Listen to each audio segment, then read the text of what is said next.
Hello, I'm Free Speech Phantom from the Video Game Review, and this is Browlong.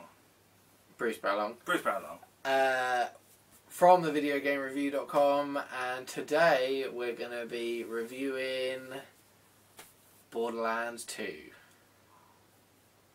So, Brow, why don't you kick us off with what you thought before you bought the game? Well, I wasn't looking forward to going back to Pandora because I had sour experiences from the first time around. The first one was a good game, but it was let down by the DLC, which felt like a grind fest. Okay, let me explain this, right?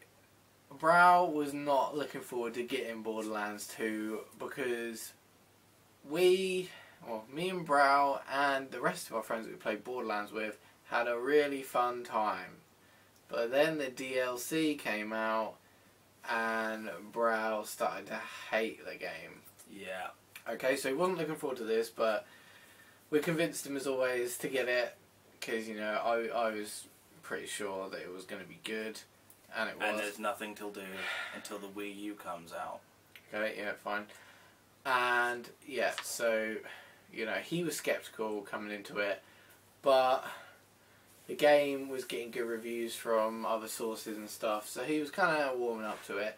So then we bought the game and played it, and obviously I was right, and it was really good. So, for those of you who've played the original Borderlands, it is fairly similar to that, but there's been a lot of things built upon the good stuff that was good from the first game. Like, there's a lot more attention to detail now. Pandora isn't just a brown world anymore. It's got different environments, and it feels like a more sort of living, breathing place full of lots of things going on.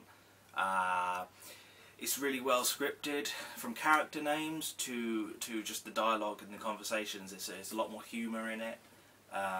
Graphically, it's the same. If you like that kind of cel-shaded look, not quite my thing.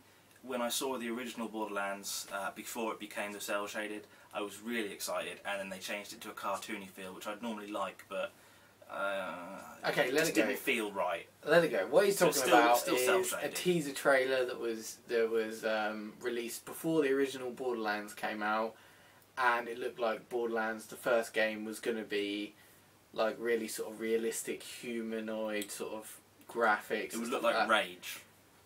But then they changed it sort of cel shade, sort of cartoony more thing, which is fine. Okay, we're over that.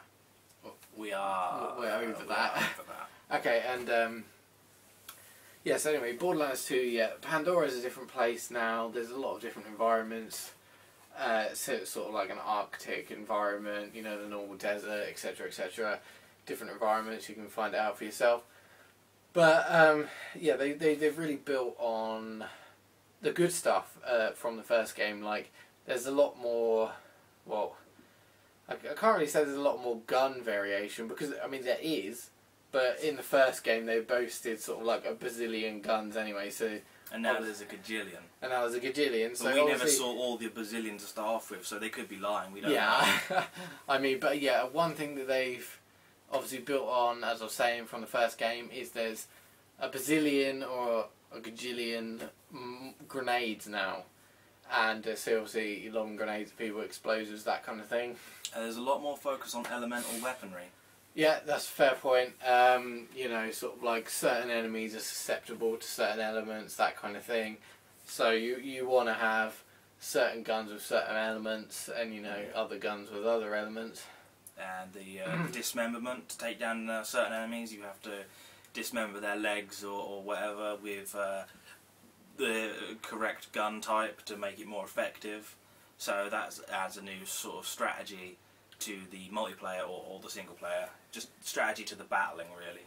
Yeah. While we just touched on the subject of single player and multiplayer, Borderlands has always been a game that is more fun when you play in with your friends.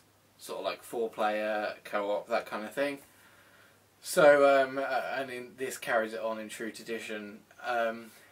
if you like playing online co-op with your friends, this is your game. Okay, I mean, it's, you know, sort of like fairly open world scenario, going around grabbing loot, and it's a more fun, an easier experience, let's say, if you go around with 4 people. Okay, so I mean that's what we like doing, so that's why we bought it. It's still a good game when it's single player, but you know, you want to be there with your friends, laughing and joking and all that crap. And if you're playing single player, there's a lot more emphasis on story to enjoy now as well. Don't care too much when it's 4 player, it's all about loot grabbing, but in single player there is more of a story to follow this time around, and it's well written. So, well, yeah, I mean, I don't think there's much more to say on it than that, but yeah, so if you like the first one, you'd definitely like this one. I mean, it's getting good reviews across the board, and well, we're giving it a good review, so yeah, this is the one. This is the one that you need to trust. But yeah, if you like the first one, this one's a definite purchase, and obviously you haven't got the first one, this is definitely a good game to get in on. I think there's like a little crossover sort of story thing, but if you haven't played the first one, you're not missing out on sort of like a lot of story. So really, if you like playing online with your friends, or if you do like playing single player, it is definitely a buy, whichever thing you like doing, or both. And if you have nothing to do until November 30th, I would suggest buying it as well. He means that's when the Wii U comes out, but we're talking about Borderlands, so whatever. Anyway, I've been Free Speech Phantom from the Video Game Review, TVGR. And I've been Brow Long from the same place. Okay, thanks a lot. Thanks for watching. We'll see you next time. Cheers.